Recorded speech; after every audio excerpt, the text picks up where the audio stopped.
Kita akan mendengarkan kebenaran firman Tuhan. Mari kita siapkan hati kita. Kita teduhkan hati kita sambil merenungkan kebaikan Tuhan dalam hidup kita.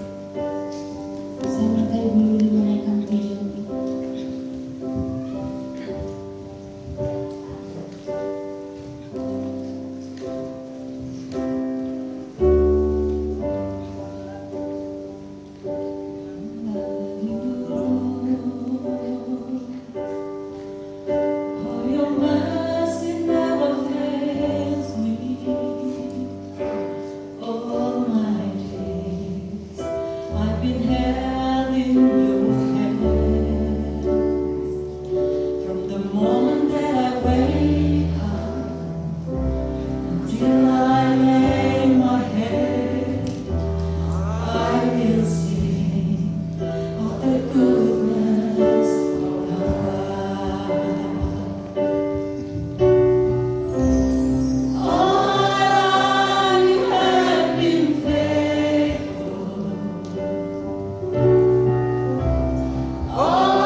mencukupi segala sesuatu yang kami perlu untuk hidup yang saleh. Tuhan sediakan semua. Tuhan menyertai kami dan Tuhan turut bekerja dalam segala sesuatu mendatangkan kebaikan buat kami setiap hari.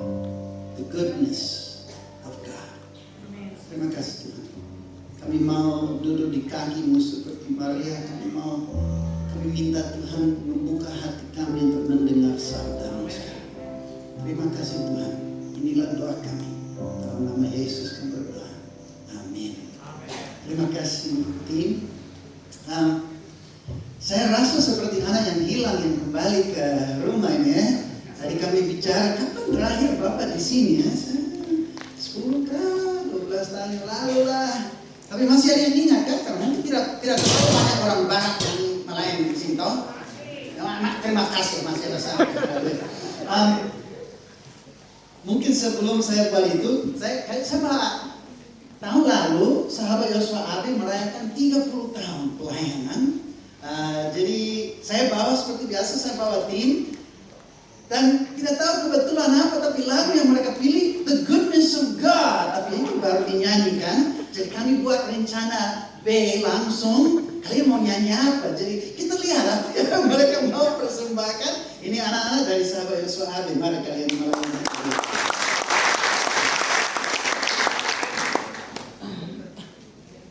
Ini namanya rencana mendadak. Tapi terima kasih untuk lagunya. Seperti Roh Kudus pasti mau lagu itu dinyanyikan. Kalau kalian tidak nyanyi, kami nyanyi. Tapi karena kalian nyanyi, kita kasih lagu.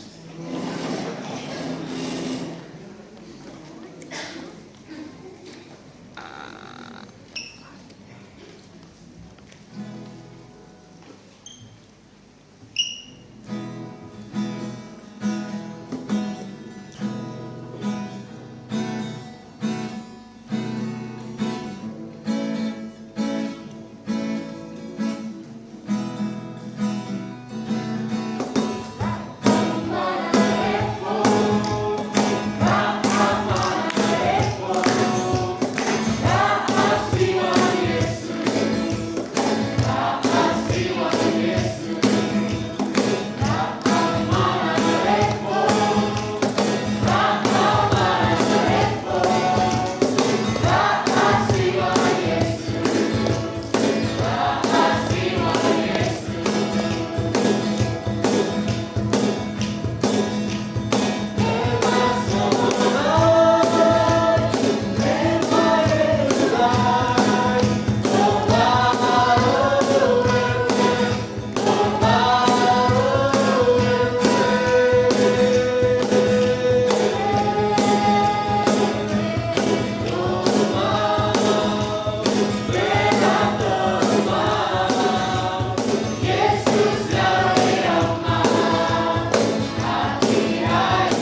perkenalkan diri atau update saja ya.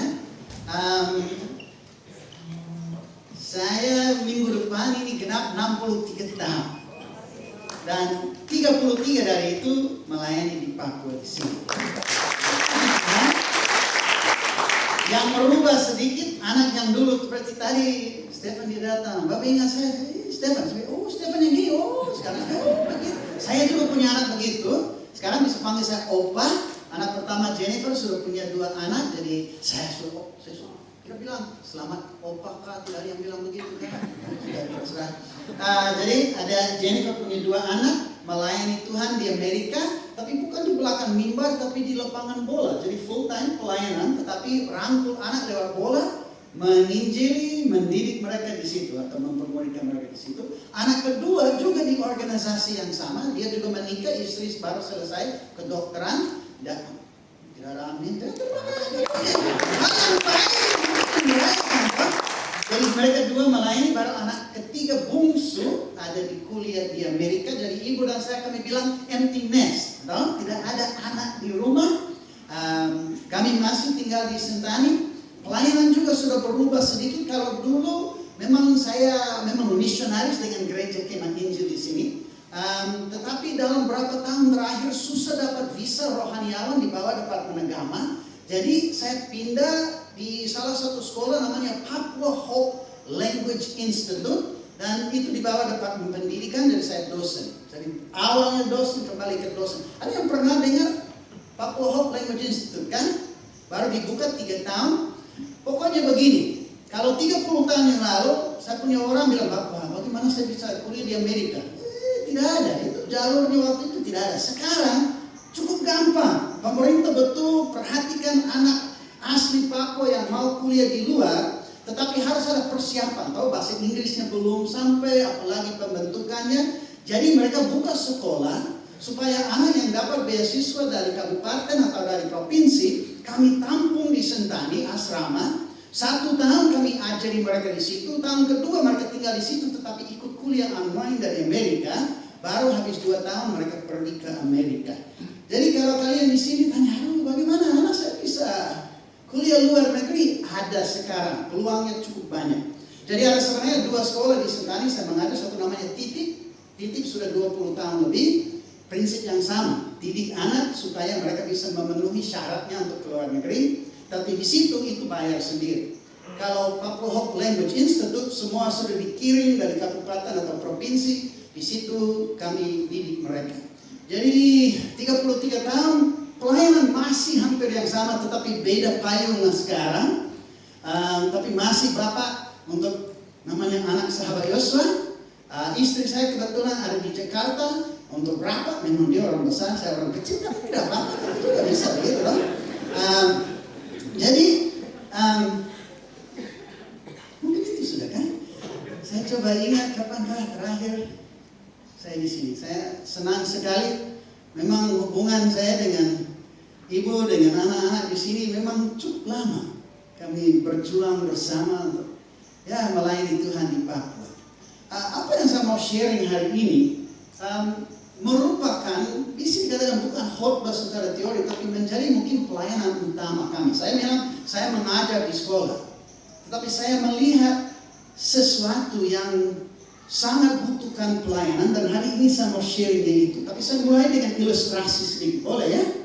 Beberapa bulan lalu Papua menyambut orang dari seluruh Indonesia untuk adakan PON, ya. Ada yang ikut kan acara sesuatu cabur kabar? Tidak ada.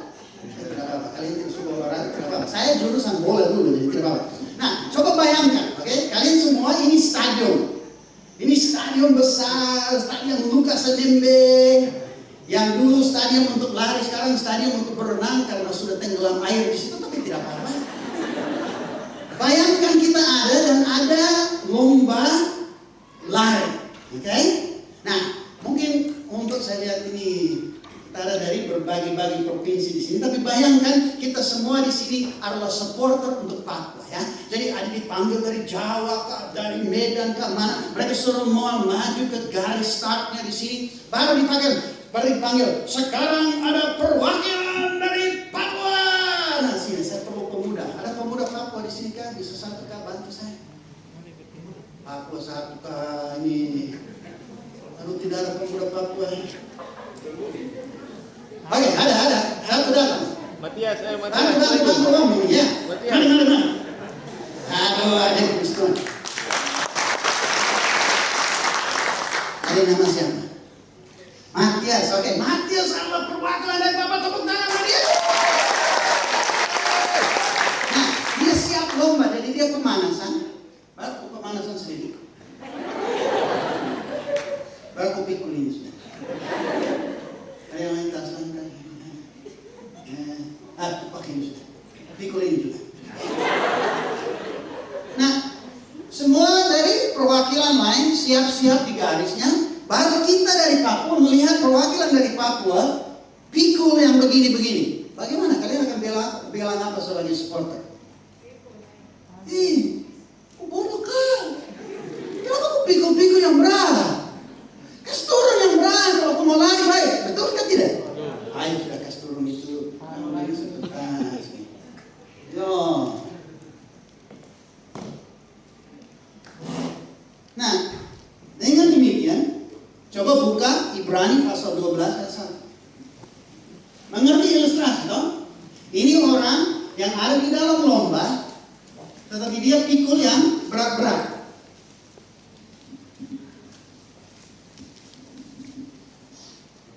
Ibrani pasal 12 ayat 1. Saya lihat kali ini. Dia tidak pakai kacamata bagus, keren ya. Ibu tidak pernah lihat gini. Oke,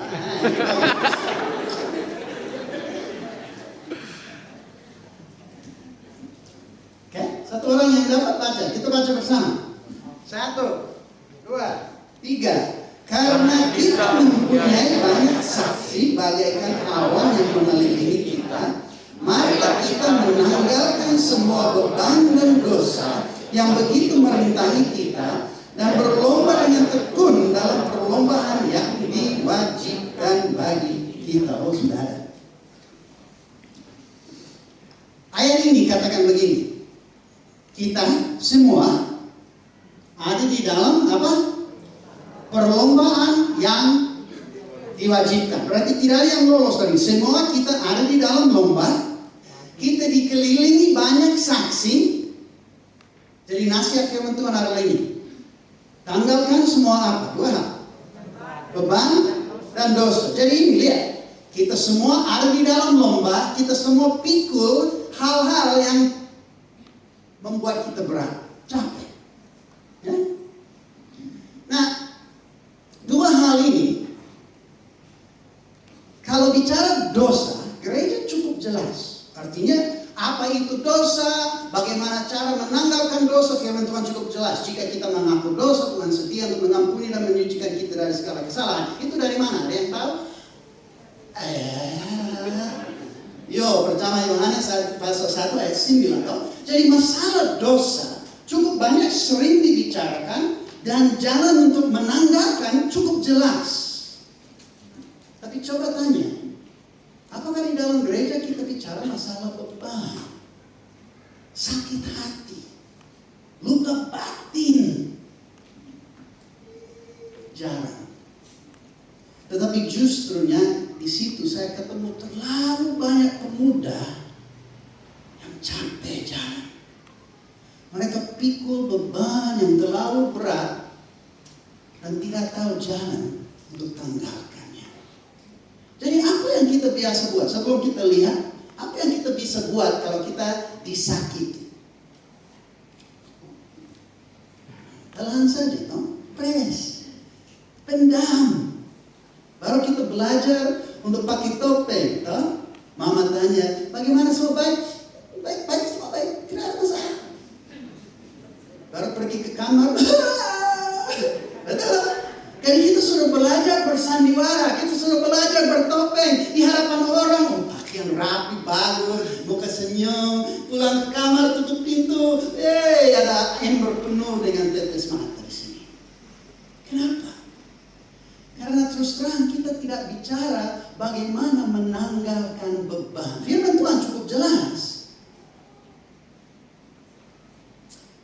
Saya sudah melayani lebih, bilang saja ratusan orang untuk tanggalkan beban dan dosa. Dan itu yang saya mau sharing dengan kalian hari ini. Awalnya pikir beban. Jelas beban adalah orang yang disakiti. Orang lain mengatakan sesuatu, orang lain melakukan sesuatu, dan kita tersinggung, kita disakiti. Karena saya pikir, kenapa ini tidak dibicarakan dalam gereja? Karena dari hasil wawancara saya dengan pemuda, kebanyakan luka batin kita mulai dari orang tua. Jadi kadang-kadang susah bicara itu di dalam gereja karena nanti itu menyangkut orang tua, tahu? Tapi terus terang itu bukan orang tua yang ada masalah. Itu orang tua punya orang tua punya orang tua punya orang tua. Artinya ini bukan masalah yang baru dengan satu generasi. Orang yang terluka melukai. Dan kalau tidak tanggalkan beban, mereka juga akan melukai generasi berikut dan berikut dan berikut. Mengerti maksud saya? Jadi bukan kau punya bapak dan mama ada masalah, karena mereka juga dilukai waktu mereka kecil dan mereka tidak pernah tangani, dan itu terus menerus. Dan kalau pemuda ini hanya pendam masalah dan tidak menyelesaikan, mereka juga akan melukai mereka punya anak, dan terus menerus dan terus menerus. Jelas beban adalah waktu kita disakiti. Jadi saya selalu minta orang yang saya layani, saya bilang ini, kau tahu kau punya beban apa? Ya saya berikan. Saya tanya, kau mau kelegaan? Dengarlah firman Tuhan. Marilah kepadaku semua yang letih lesu dan berbeban berat, dan aku akan memberi kelegaan. Jadi saya bilang, mau kelegaan atau tidak? Mau. Saya bilang, kalau begitu harus menjadi pelaku firman. Saya kasih mereka kertas. Saya tulis beban, saya tulis dosa.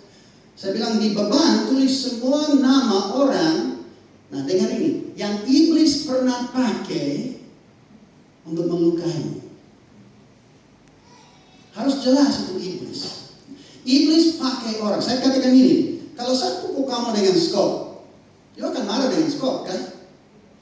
Oh tidak. Saya bilang memang iblis, ya firman Tuhan bilang perjuangan kita bukan melawan darah dan daging, tapi pemuluh-pemuluh darah. Iblis adalah musuh manusia. Setiap hari siang dan malam mau mencuri, membunuh, membinasakan. Mengerti kan? Tapi iblis terlalu pintar, jadi dia pakai orang, dia pakai ayah dan ibu, dia pakai om dan tante untuk melukai kita. Tidak sengaja, tapi karena mereka orang yang terluka, lebih gampang mereka melukai. Mengertinya? Jadi mereka melukai anak. Saya bilang tulis nama di situ. Bukan karena mereka yang salah. Baru saya bilang, ini firman Tuhan bilang ini. Jika kita mengampuni orang yang berbuat salah kepada kita, Tuhan juga mengampuni kita. Jika kita tidak mengampuni orang yang melukai kita, Tuhan juga tidak mengampuni kita. Jadi dengar ini. Masalah yang terbesar yang saya lihat di Papua, orang yang tidak mau mengampuni.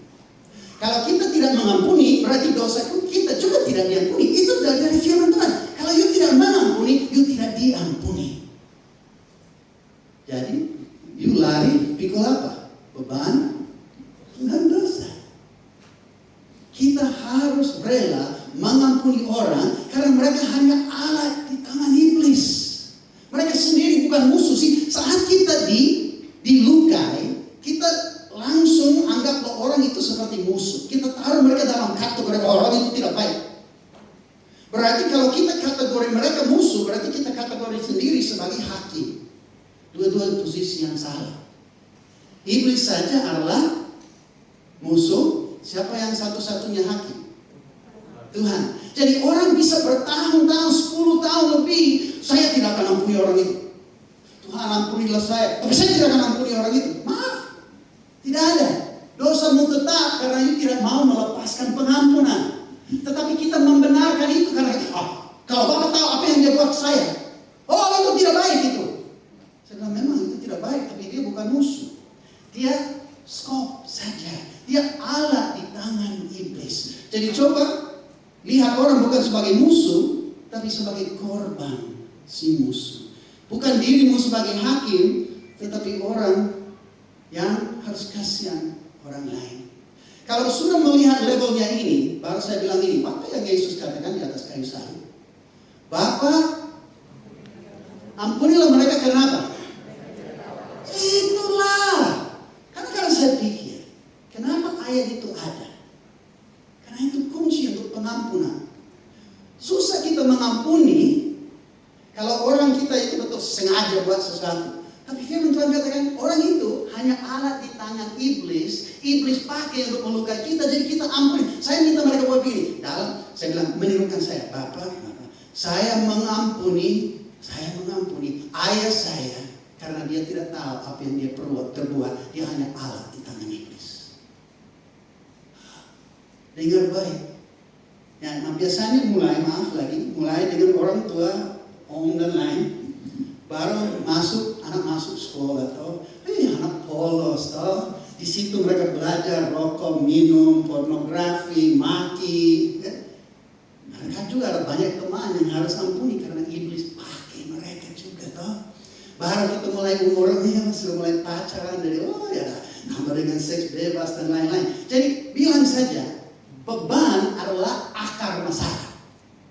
Dosa adalah buah. Kita sering karena beban, kita seperti petik buah yang busuk dan harap buah itu tidak akan kembali. Itu selalu kembali karena tidak cabut akarnya. Jadi coba bayangkan, ada yang punya daftar panjang. Nah, waktu mereka sebutkan nama-nama itu, saya bilang oke. Jadi coba melihat, kalau kau pikir bapakmu, apa yang bibitnya yang iblis sempat tanam di situ? Waktu you pikir bapak, you pikir apa? Aduh, saya marah. Saya tanya, marah itu dari Tuhan kan? Tidak. Oh, berarti tulis itu dosa. Mengerti maksud saya? Jadi lewat iblis pakai bapak, mungkin lain. Ini contoh sering yang saya lihat. Aduh, bapak saya keras. Saya tanya, you kenal nenek dan kakeknya itu kan? Mungkin bapak juga dibesarkan dengan orang tua yang keras. Jadi dia tidak pernah menilai itu benar salah. Dia hanya lanjutkan cara yang dia dididik. Ada yang satu yang bilang ini, aduh bapak saya tidak pernah bantu saya uang satu pun. SD, SMP, SMA, tidak ada. Saya bilang, kasihan. Jadi bagaimana tanggapan? Masa tidak akan ampuni dia? Dia bilang, tambah dulu. Berarti di atas beban itu tambah dosa. Toh? Tidak mengampuni itu dosa. Saya tanya, kau kenal waktu bapak kecil, waktu dia ke sekolah, apakah orang tua dia membantu dia? Saya tidak tahu. Saya kemungkinan besar. Karena dia hanya lanjutkan apa yang dia alami. Ya akhirnya dia bisa bilang apa? Tuhan, saya ampuni bapak saya karena dia tidak tahu apa yang dia perbuat. Dia hanya alat di tangan iblis. Baru coba lihat garisnya toh. Jadi dari sini masuk marah, dari sini masuk kepahitan, dari sini masuk seks bebas, dari sini kekecewaan, dari sini takut dan lain-lain. Jadi semuanya ini dosa, tetapi orang tidak terlalu sadar karena itu sembunyi di belakang layar sakit hati. Mengerti? Kalau kita disakiti, kita tidak bisa melihat dengan jelas. Orang yang hidup dalam keadaan terluka tidak mungkin bisa hidup dengan benar. Mengertinya? Semuanya bersandiwara.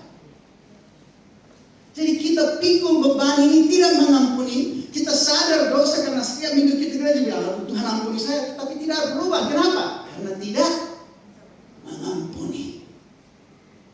Mengampuni orang yang menyakiti kita adalah kunci untuk dosa diampuni.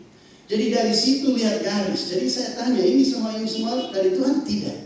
Ini terus terang sampai saya lihat ini membunuh. Ya, kalau kita betul dibully dan disakiti begitu, iblis menanam. Jadi ini tujuannya. Iblis pukul orang. Mereka dilukai. Dalam keadaan terlukai lebih gampang ada celah.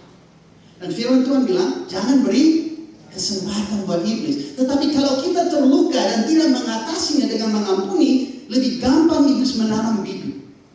Bibit sering yang saya lihat marah, pahit, benci, dendam. Sampai ya terus terang saya bicara orang roh bunuh diri. Itu tujuan iblis selalu toh. Saya tanya orang, kok pernah pikir bunuh diri? Dia bilang setiap hari. Karena saya sudah kenal kau lama. Memang dia pintar bersandiwara, tetapi di dalam hancur.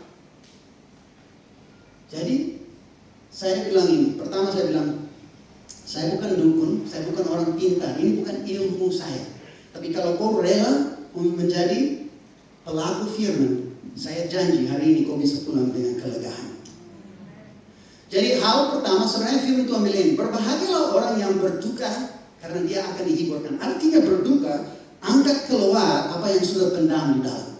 Jadi kita harus angkat selama sekian tahun beban yang kita pendam. Jadi tulis, Ibu Elizabeth ini pelayanan yang pasti banyak di sini butuh. Kadang-kadang tidak terlalu sadar karena orang sudah pintar pakai topeng. Minta, tulis beban dosa, nama orang, angkat apa yang sudah pres. Baru yang kedua, marilah kepadaku, bawa itu kepada Yesus.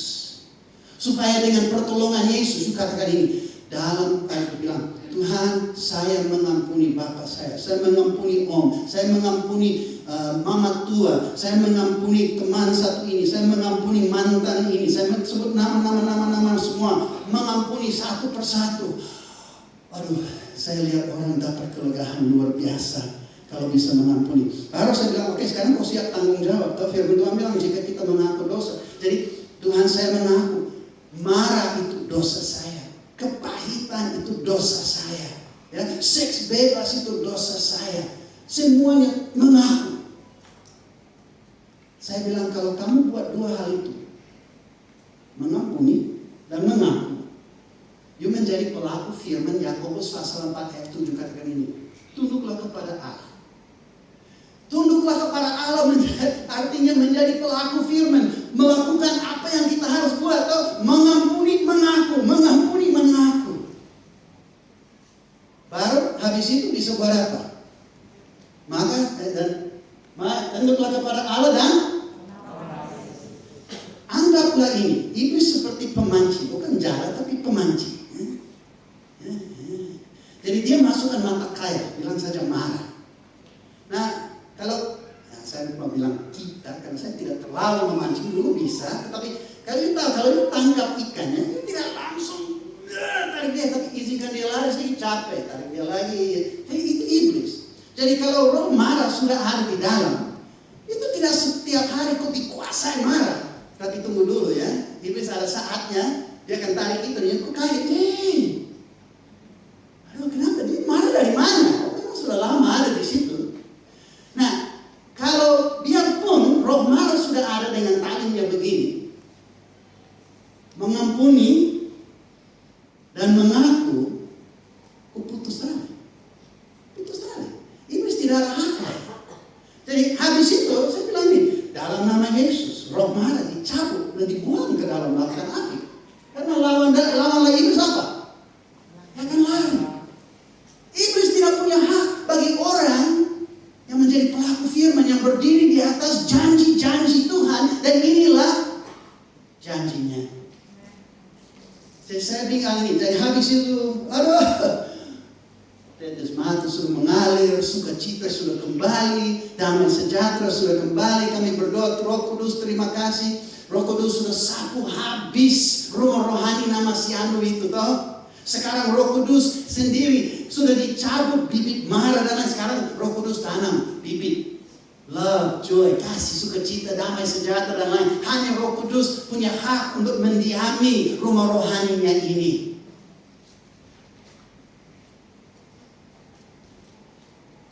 Kalau saya bisa cerita muka anak yang sudah lepaskan semua beban dan dosa, kalian akan kaget.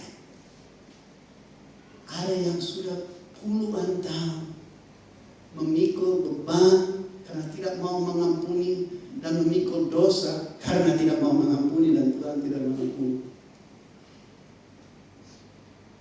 Habis itu saya ambil apa yang mereka tulis, saya bawa keluar, bakar. Dalam nama Yesus, dalam ada kemenangan. Dan saya janji mereka, apa yang kau bawa hari ini, you tidak perlu bawa pulang. You dapat kelegaan. Baru saya kasih mereka nasi hari ini. Saya bilang ini, apa yang kau bawa hari ini sudah tidak bawa. Tetapi maaf, ini saya tidak bisa mencegah pencobaan iblis. Kau pulang siang sore ini, pasti iblis akan sediakan orang seperti Scott. Kenapa kau lambat? Saya bilang saat itu, you harus ingat 3 hal. Mengampuni orang. Karena kalau kita pulang di orang maki kita, langsung bibit marat mau tanam lagi, toh? Saya bilang 3 hal ini untuk melestarikan. Firman Tuhan bilang ini, jangan izinkan matahari terbenam mata samaram. Artinya masalah 1 hari selesaikan dalam 1 hari. Kau mau tidur nyenyak malam ini, tanggalkan semua beban dan dosa, you akan tidur nyenyak. Kalau tidak, akan terganggu. Mengampuni, coba dengan saya. Mengampuni, mengaku, melawan. Maaf, tadi ada melawan, toh? Itu saja. Mengampuni karena apa? Karena orang tidak tahu apa yang mereka perbuat. Mengaku karena di situ kita harus tanggung jawab bahwa bibitnya itu kita izinkan iblis tanam. Memang aduh, tetapi saya bisa gitu, oke. Dia mau beralasan, tetapi kalau iblis tanam marah di situ, marah sudah ditanam. Itu dosa. Memang kadang-kadang kita pikir dosa ini berzinakah, membunuh, tetapi banyak dosa adalah kepahitan saja. Saya mau bilang saja, sebenarnya kepahitan, toh. Tetapi karena itu numpang dengan luka, kita tidak terlalu sadar, bahkan kita membenarkan. Memang saya tidak akan ampuni dia. Kalau Bapak tahu apa yang dia buat, saya tidak akan ampuni dia. Seolah-olah kita membenarkan kepahitan. Iblis senang dengan orang kayak begitu. Karena mereka tidak mau berubah. Pasti ibu tahu ada orang sudah puluhan tahun masih membenarkan diri karena mempersalahkan orang lain. Mengampuni, mengaku, melawan. Kadang-kadang anak bersaksi, aduh puji Tuhan, saya pergi baptis, saya didoakan, saya bilang, bukan saya. Kau menjadi pelaku firman. Kau yang mengampuni orang, kau yang mengaku dosa, sama-sama kami melawan iblis. Hari ini kau dapat yang dijanjikan Tuhan, kelegaan. Jadi ini bukan orang-orang berilmu, ini bukan kadang-kadang orang bilang, saya pergi ibu itu di kampung harapan, dia kuat berdoa, terlalu. Pokoknya menjadi pelaku firman, dan semua yang Tuhan janji buat kamu, pasti jadi. Jadi sobat, saya tinggalkan satu pertanyaan selesai. Di dalam lombamu, kau capek ke tidak? Kalau kau capek, hari ini you belajar jalan keluar. Tidak harus capek. Ada cara untuk tanggalkan beban, tanggalkan dosa, dan untuk mendapat kelegaan dari Tuhan. Amin. Saya berdoa. Tuhan, terima kasih untuk firman ini yang sudah menjadi, bilang saja, inti dari pelayanan ibu dan saya. Memang ibu dan saya kasih kami banyak pemuda, dan mungkin karena masih muda mereka lebih terbuka, tetapi mereka juga masih ikut banyak beban dan dosa yang membuat mereka berat, capek. Nah, hari ini ada pemuda di sini, tapi ada banyak orang tua. Mungkin mereka, kalau mereka betul melihat ke belakang, banyak yang mereka buat sekarang adalah karena mereka diperlakukan demikian waktu mereka kecil. Mungkin mereka punya orang tua yang keras dan tidak tahu, tetapi mereka, iblis bisa tanam bibit marah, bibit kepahitan yang mereka membawa di dalam rumah tangga mereka. Mereka mendidik anak mereka dengan marah dan kepahitan. Semoga mereka juga hari ini bisa menyelidiki diri. Apa yang iblis buat melalui orang untuk menanam bibit-bibit yang bukan dari Tuhan. Semoga hari ini pun orang siap untuk 3 hal ini saja. Mengampuni orang yang berbuat salah kepada kami, mengaku dosa, dan melawan iblis. Supaya mereka juga bisa mendapat apa yang Yesus janjikan. Marilah kepadaku semua yang letih lesu dan beban berat, dan aku akan memberikan kelegaan padamu. Bapa, kami rindu sekali untuk mendapat kelegaan, untuk dipulihkan dengan sukacita dan damai sejahtera. Supaya malam waktu kami taruh kepala di bantal, kami tidak ada sesuatu yang mengganggu. Tuhan, terima kasih. Semoga firman ini yang keluar seperti pedang yang bermata 2 tusuk di hati kami masing-masing. Dan kami ingin untuk berlari dalam lomba ini tanpa pikul yang berat. Terima kasih Tuhan. Inilah doa kami. Dalam nama Yesus kami berdoa. Amin.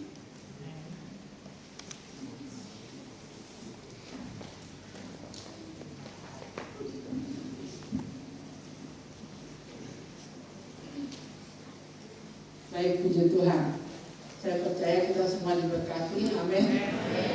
Jangan pulang masih membawa beban. Siapa yang mau pulang bawa beban? Tidak ada ya. Kita mau pulang dalam kemenangan, kelepasan. Amin. Puji nama Tuhan.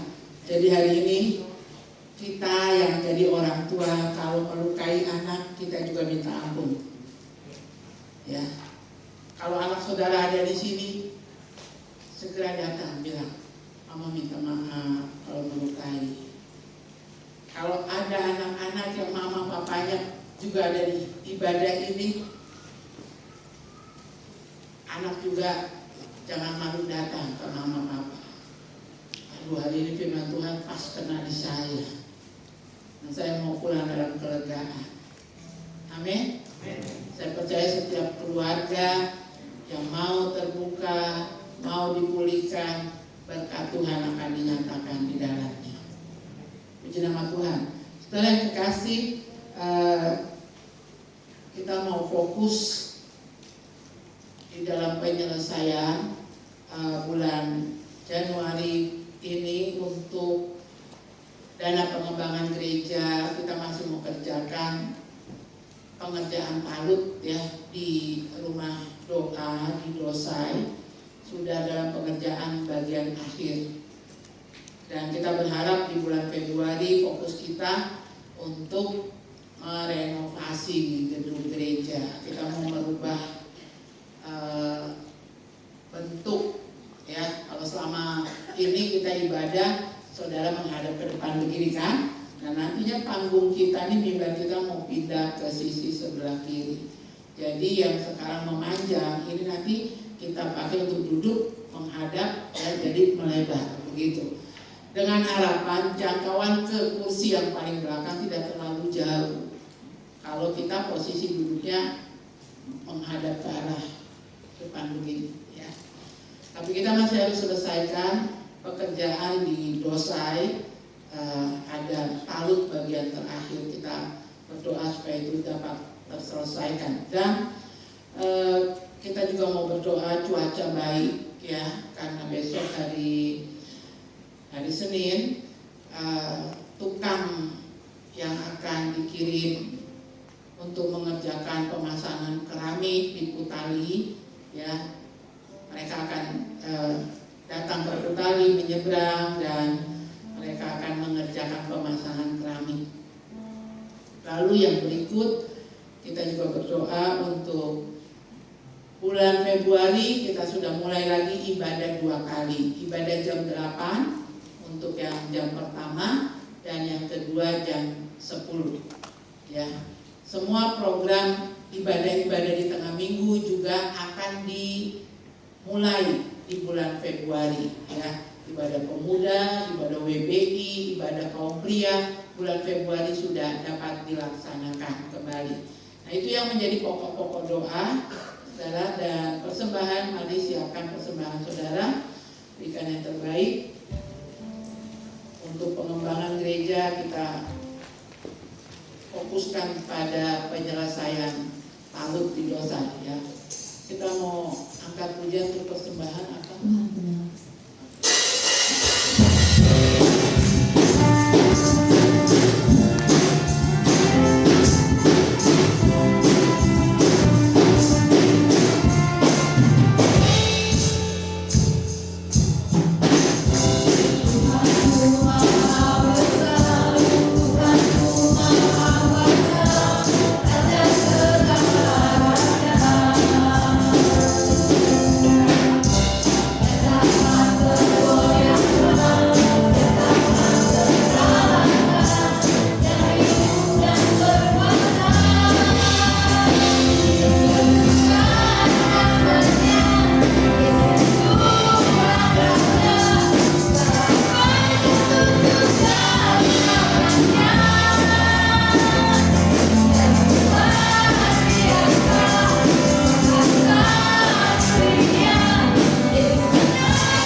Terima kasih hari ini kami diberkati kembali, diingatkan untuk melepaskan segala beban dan dosa yang merintangi pertumbuhan rohani kami, merintangi berkat-berkat tercurah atas kami.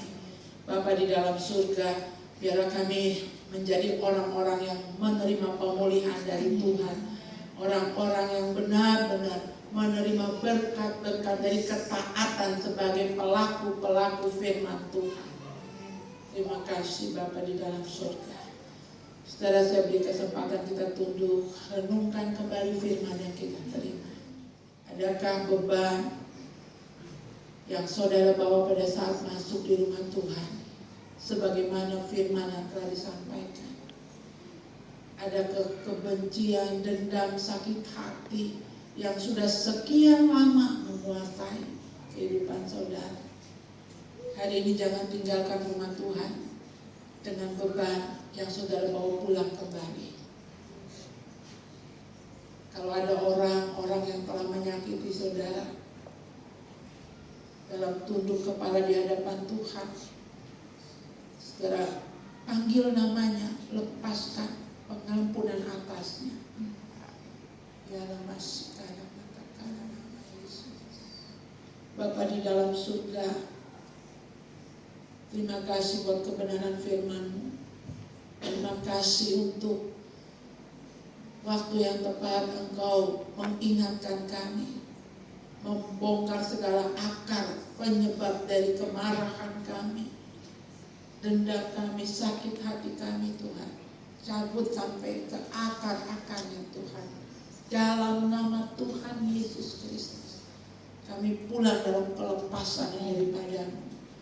Terima kasih Bapa di surga. Terima kasih juga untuk hamba-Mu beserta dengan tim sahabat Joshua yang sudah membagikan berkat bagi setiap kami. Biar Engkau terus memberkati pelayanan Bapak Barry Jordan beserta istri, memberkati anak menantu cucunya Tuhan, memakai beliau untuk Papua. Bagi hormat kemuliaan nama-Mu, bagi orang-orang muda di tanah Papua, bagi pembentukan karakter generasi muda. Bapa di dalam surga, apa yang jadi pergumulan hamba-Mu di usia menginjak seorang opah lebih 60 tahun, biar Engkau juga menyertai, menjawab setiap pergumulan pribadi beliau untuk pelayanannya di tanah Papua ini, untuk keluarganya, dalam nama Tuhan Yesus. Ibu kekasih yang saat ini sedang ada di Jakarta mengikuti kegiatan, Engkau juga memberkati sampai kembalinya, Engkau ada menyertai. Terima kasih juga Tuhan untuk kebersamaan hamba sekeluarga dengan anak menantu cucu. Besok Stefani, Mevi, Halia akan kembali ke Jakarta. Tuhan juga menyertai keluarga Stephen dengan segala usaha pekerjaan yang dikerjakan, ditekuni bersama istrinya Tuhan. Berkati pertumbuhan Halia. Engkau memberkati Stefani dalam perkuliahannya, menyertai dia di dalam kampus, dalam komunitas orang-orang muda di Jakarta. Engkau memberikan dia Tuhan kesempatan mengalami pertumbuhan rohani di lingkungan persekutuan kampusnya di gereja di Jakarta. Segala yang dicita-citakan dalam perkuliahannya boleh diselesaikan oleh karena pertolongan Tuhan. Kami juga berdoa saat ini Tuhan untuk jemaat-Mu yang sedang dalam tugas ada di luar Papua. Engkau memberkati sampai selesai semua kegiatan dan kembali ke Jayapura dalam pertolongan Tuhan. Kami memberkati juga perjalanan jemaat-Mu yang selesai berlibur Natal, Tahun Baru. Minggu ini akan kembali ke Jayapura. Tuhan menyertai, tiba kembali di Jayapura, bersekutu kembali dengan kami di sini keluarga besar GBI Sola Gracia. Terima kasih Bapa di dalam surga. Tanda bersyukur kami boleh membawa korban persembahan. Biar kiranya Tuhan apa yang kami bawa dengan hati yang penuh sukacita, Tuhan melihat, memperhitungkannya. Dan Bapa di surga, semua pekerjaan yang sedang kami gumuli, baik di Putali maupun yang ada di Dosai, Tuhan tolong, Tuhan campur tangan sehingga semua dapat terselesaikan. Kami berdoa untuk semua tukang-tukang yang bekerja, Engkau berikan kekuatan ekstra karena cuaca. Ya Tuhan, berikan mereka kekuatan kesehatan yang daripada-Mu. Juga esok ketika kami mengantar para tukang untuk mengerjakan keramik gereja di Putali, Tuhan berikan cuaca teduh. Kami menyeberang Danau Sentani, tiba di kampung Putali dengan tidak kurang suatu apapun. Dan para tukang bisa mengerjakan semuanya dengan kasih dan pertolongan-Mu. Terima kasih Bapa di dalam surga. Pergumulan kami untuk merubah tata letak gedung gereja ini Tuhan, kami juga bawa kepada Tuhan. Kami berdoa untuk Pak Jumadi beserta dengan timnya yang akan tiba Tuhan di akhir bulan ini, sehingga nanti pada saat bulan Februari pengerjaan renovasi gedung gereja dapat dikerjakan. Kami berdoa biar Pak Jumadi beserta tim juga disertai Tuhan dalam pekerjaan yang saat ini di puncak, kembali dengan pertolongan Tuhan, selesai semua yang dikerjakan di sana untuk mengerjakan gedung gereja kami ini Bapak. Terima kasih Bapak di dalam surga. Kami berdoa juga untuk kota kami Jayapura. Kami berdoa untuk Bapak Wali Kota, Wakil Wali Kota, juga beserta dengan tim yang saat ini sedang melakukan pembersihan setelah banjir. Tuhan berikan kekuatan, kesehatan, perlindungan dari Tuhan. Juga kami berdoa Bapak untuk tanah Papua. Kami berdoa untuk Bapak Gubernur. Kami berdoa untuk kesehatan beliau Tuhan. Engkau memberkati Provinsi Papua, Papua Barat. Kami berdoa untuk semua rancangan Tuhan buat tanah Papua. Pada akhirnya kami menyerahkan bangsa negara kami Indonesia. Kiranya Tuhan rahmat anugerah-Mu, roh yang datang dari Tuhan, kepemimpinan yang ilahi, turun atas Bapak Presiden kami, Wakil Presiden, Kabinet, Menterinya, sampai kepada setiap gubernur di setiap provinsi, atas bangsa kami Tuhan. Berikan roh takut akan Engkau, bawa bangsa kami menjadi bangsa yang takut akan Tuhan. Berikan kepada kami Tuhan gereja-Mu tetap bisa memuji, memuliakan nama Tuhan. Pemberitaan Injil, pekabaran Injil dari Sabang sampai Merauke dapat dilaksanakan. Terima kasih Bapa di dalam surga. Pada akhirnya saudara-saudara yang kekasih, marilah kita pulang dengan membawa kelegaan, hakikat dari ibadah, hakikat dari firman yang kita terima, menguasai hidup saudara dan saya, membawa kita berjalan dari satu tanda heran kepada tanda heran lainnya.